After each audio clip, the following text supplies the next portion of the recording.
Hi, this is Gautam. Welcome to part two of the discussion. So, we are simply going to continue right from mobility. So, when it comes to transport, I know that when you prepare for urban geography, you will understand that there are a lot of complaints on transport based mechanism in urban areas. And if you look at the survey, it provides a fundamental principle which you can directly use in writing. Now, the idea is this before I go to data point, just a second. Yeah, in India, there is growing dependence on private vehicles. So, this is what it tries to solve. And this is the principle. Operationally, the principle of better urban transport requires high capacity public transport, point number one, as the backbone, plus safe, reliable first and last mile access through walking, cycling, and shared feeders. And then comes point number two, point number three, demand based parking and transport oriented development. So in India, we have to prioritize more better public transport, and at the same time, we have to make sure that there is last mile connectivity. See, if you take CMRL and if you follow newspapers, you would remember that the constant problem with reference to CMRL is last mile connectivity, and especially with reference to St. Thomas Metro station. Government is trying to improve. Now, what it primarily says is in India, public transport systems do not have last mile connectivity. That's one dimension. And the second dimension is they are not linked with the concept of transport oriented development. For example, if any city is planning a metro station, that metro station has to get integrated with land use planning. So when I say land use planning, we are concerned about if you're developing metro stations, is it integrated with office spaces? Is it integrated with areas where people go for shopping? Okay, shopping as in provision of services, or is it related to areas which are having high value of entertainment, which can support a lot of crowds? So only when your land use planning is integrated with your transport system, that will make sure that people are relying more on your public transport. Else, a costly metro system, even if it is implemented, that is not going to benefit a large volume of population. So that's a very important point which it says, and this crux is what is explained in the entire segment of mobility. What you can definitely take from this idea is many data points are there. My suggestion would be this one. Look at this, a 2018 report by Uber and BCG. So this is in page number 602. It says that if you take the four metropolitan cities, Delhi, Mumbai, Bengaluru, and Kolkata, close to $22 billion were simply lost due to traffic congestion. So use this data point for general studies and also for your optional geography. You will get a primary idea. Okay. So this is where it is. The diagnosis leads to guiding principle. Design cities to prioritize movement of people. Okay, so that's public transport and not vehicles. This can simply be airlifted from here. Okay, and again, government definitely has different policies. As I told you about the box criteria, so the second box talks about the RRT as a regional rapid transport system, where it talks about how it has definitely helped in the northern capital region of in the national capital region of Delhi. So you can go through. There are no specific points which you can take from here, but this works as a good case study in case if you're using one to quote in your exam for a geography optional, okay, especially for your settlement geography and design. Okay, so now let's come to the area where measures are simply highlighted. Okay, so if you're that's why I said we take selective points. If you've already read through the area we have to stop and meditate is this, because these points are specific and simply be used directly in your exam. So just save it with you. Augment and digitizing bus fleet, first finance e-bus deployment, mainstream last mile and share mobility. Look at the word they're using. Legalizing and standardizing shared feeders through simple permits. Station pickup bays. App integration can deliver rapid door-to-door gains. So the terms which are used in this part of discussion can be directly helpful in answer writing. So that kind of wraps up the discussion. Third box, they are talking about international measures which are used for controlling congestion. They have two examples, one from Singapore and one from London. Again, keep it in mind, we are preparing for Indian geography. So the usage is less, but you can say that they have better systems. So reading through will give you an idea in planning, maybe possibly in governance, okay, in case if you're talking about traffic management or reducing congestion, for governance perspective, this will help you out. Okay, so that's the simple overview for uh, mobility. And now coming to the last one in urban cleanliness and waste management, this segment has a small introduction on the existing schemes which governments are using. So this part you can use it for your policy based discussion. If you're writing measures to improve urban areas or existing policies, you can simply make a note. There are many data points here. So that's regarding waste collection, solid waste management. In this paragraph 15.36, which is in page number 608, pick only one of your choice. Too much of clustering of data is not going to translate into marks. You should have the potential for revision. Now, the fundamental idea is this. If you look at the progress in garbage collection, do we have progress? Progress has definitely improved. The point the survey states is, let's compare it to a student who's preparing for class. It's very difficult to get from 85 to 90, but it's much easier to score 60 marks out of 100. So the idea is many cities are ready to start garbage collection. So those are your single star cities where you have the basic garbage collection set. So they have different values of percentage. For example, 3-star city, at least 60% of garbage collection. Point being, it's very difficult to push a single star city to a 7-star city. That is, it's very difficult to get from 60 to 85. Now, why does it happen?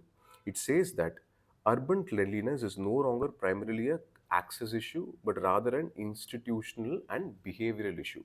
So if you set up the right institutions and promote solid waste management behavior, this will definitely translate into benefits. So that is what they are talking about. And they have given case study of Indore. Of course, there were issues with reference to water management and pollution in Indore. That's a secondary issue. But for waste management, it says how Indore was efficiently able to improve their position from rank 25 to 2016 to first in 2017. So if you take this paragraph 15.40, you'll get specific points which will help you in your answer writing. For example, buy-in by city leadership was key to transformation. Conducting road shows to persuade households and establishment to comply. Religious and local leaders are mobilized to leverage the social influence and faith on community networks. So you'll get specific points in between these areas. Okay, so that will help you in answer writing again. So beyond this, if you go to box number 4, it is specific to this data point. This data point can be used. Urban areas account for two-thirds of domestic water consumption, but only 28% is recycled. So this shows you how urban water management can be made efficient, how you can achieve circularity. So this will be helpful in Gender Studies paper 3 also, this box item. Most likely, if you're preparing for GS3, you should have content. Just read through because they have mentioned, schemes along with the policy. So if your existing notes are already available, for urban water management and circularity, you can simply add the schemes which are relevant. So that would do. Okay, and now coming through city upgradation through technology development, it's a very simple summary of only 3 points. They are talking about smart city mission, integrated command centers have improved, and using of SCADA for waste monitoring and garbage collection. So these points you can take. Apart from that, it doesn't have a lot. And coming to the last segment, after which we only have the summary, the importance of informality from economics perspective, all of you know, we are talking about informal economy. And apart from informal economy, we are also talking about informal settlement pattern, squatter settlements, slums. So it says, the survey says, rather than treating squatter settlements, slums, and informal householdings as an eyesore, we should understand that they're part of Indian cities, that they perform an important function. For example, informal housing and slums play a key role in facilitating geographical proximity between labor and the place of work. In the absence of affordable housing, informal settlements often cluster near residential areas, industrial loans, or commercial establishments, providing access to employment and services that could otherwise be inaccessible to low income migrants and workers. So 15.48, this provides a very easy crux. And for exam perspective, I suggest this data point in page number 613. Knight Frank Naritko report. It's a very important point. The report finds that India's top 8 cities supply of affordable housing, that is units costing less than 50 lakhs, has declined from 52% in 2018 to 17% in 2025. It's just sheer drop. So if affordable housing goes down, then naturally informal housing will increase. So that is the connection. So it is to do with, again, land value and land pricing. Think back to FSI. If there is increase in FSI, then possibly this issue could be indirectly sorted out. So I'm trying to link with the earlier discussion. Okay. So that is with reference to the crux of the discussion and the importance of the data. And of course, we have the schemes of Pradhan Mantri Awas Yojana and how many affordable housing units has been sanctioned. Now, I'd rather suggest 15.52 that works as a case study. It is talking about what happened in Gurugram after large scale out migration of informal laborers. And this shows that many of the work which the informal laborers do are invisible until they become invisible. Only then people understand a lot has been going on like clockwork. So it says that informal householding should be integrated as part of city planning rather than going for rehabilitation 50 kilometers or 60 kilometers of slums away from the city. Okay. So you have this scheme also. You can just note down 15.5, the first area. Pradhan Mantri Street Vendors Atma Nirbhar Nidhi. Okay. And again, this goes on to support the argument. And last part of discussion, yeah, I just mentioned this about civic order.